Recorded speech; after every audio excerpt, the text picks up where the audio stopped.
I'm Rafael from Seedlings, Lambo in Homa Bay County.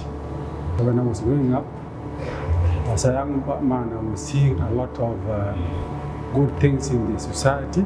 Food was abundant, there was a lot of rainfall, we were grazing animals, very healthy.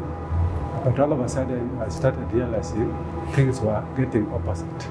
So I asked myself, what really is going on wrong? Since time immemorial, this place has really suffered a lot of degradation. But from the history, we are told that 2 decades back or 3 decades back, this place was good with a lot of bushes, a lot of rain. GenLink is an organization that is linking the generations together to address environmental issues. Even though the number of old people is going down, and maybe they are disappearing with the good knowledge, indigenous knowledge, we wanted at least to bring the new generation together so that before they are wiped out, this new generation take up the information and then they can continue. This place is semi-arid. Most months of the year is very dry. That makes even environmental and farming activities very difficult. So we felt that unless we come up with a local initiative, maybe there's no way we will bring the lake here. Every holiday, we organize 3 days intensive environmental training. Then after this training, we try to follow up in their respective schools, and we assist them initiate the eco clubs.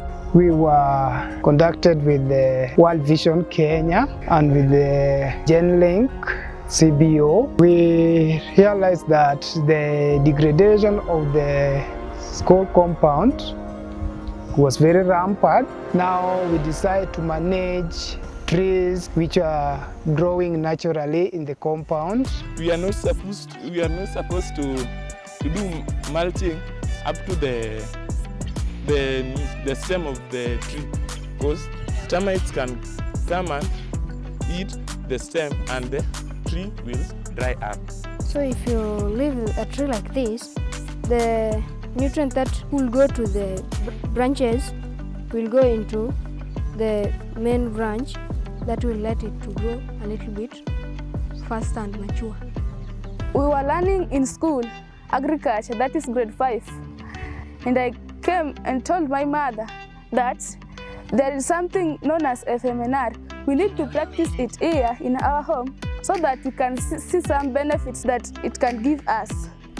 And she gave me a small piece of land that I started to practice that FMNR. It is only that people get words or ideas, but we don't make use of them. Like Belinda, when she came here, we could think that, what is this young girl telling us? Enta huko, Nyapeni, you don't know anything. But in fact, we said, let us just try. If it is a matter of trying, let us try if you can do it. And even if you can see with your eyes, everything here, most of them are indigenous. Even the aloe vera here, you can see we have the aloe vera, they are indigenous. If you walk around this area, you will hardly find even this aloe vera. And in fact, people come here to take aloe vera because it is medicinal. They always come here.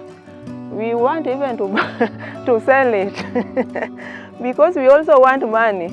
What stood out for me also is how they were able to even teach and show us how to carry out FMNR. And I thought, oh, so this is something I can also do it back at home, you know. From the steps that they showed us, I think that was, it was to show that FMNR is not as hard as we may think, but it's something simple that when well taught, you can also replicate the same in your home. I've learned a lot, especially from the kids. The kind of knowledge they have transferred from the FMNR concept in the school and now transferring it to their homesteads. And as NAPO, as we go back, we implement the same program with the kids in schools to introduce the FMNR clubs. To see Rafael doing FMNR at his home, he acted as a role model, especially to the community of Homa Bay. In that land, we had a Garden of Eden, we had a museum, and we had a fish pond, a lot of things. Within small land, we had different types of how to do FMNR. Yeah, as a farmer, I've tried to do some practice, but there are really some limitations. And yes, these limitations cannot overcome them unless there is some policy backup. So we need the government at least to put a ban on cutting down of trees. I also recently learned of this phrase from the team members on ground that there is a forest underneath. So allowing the forest that is underneath, that is by allowing the trees that are growing naturally to be well taken care of. We need to fit FMNR practices and other regenerative restoration activities to the climate policies and climate financing. It is very hard for some of these communities to actually implement FMNR where there is no money, where there is no technical and technological assistance. I've been seeing mostly currently the word, the last COP and also this COP, they have been talking about loss and damage. It's very important to talk about loss and damage, but it's high time also to introduce FMNR, especially into this global conservation. FMNR, which is Farmer Managed Natural Regeneration, has a huge role to play in both national and global levels. At the national level, when you look at Kenya, 80% of our lands are semi-arid and arid landscapes. So that means tree growing, in as much as it's needed, is not such a huge success. It's only successful in areas where it is enclosed. You can't enclose 80% of the land area. So FMNR is important to actually help us achieve our 15 billion tree cover target that we've set by 2030. From a regional perspective and a global perspective, we have the AFR 100 and the Bonn Challenge, which are commitments our country has made in the international space.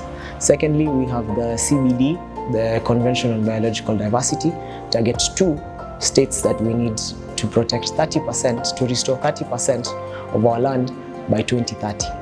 We have the land degradation neutrality targets of the United Nations Convention on Desertification, which we still have made commitments to and we need to achieve. So FMNR is a clear pathway towards achieving some of these global commitments that we've made as a country, but also some of the local targets that we've set for ourselves.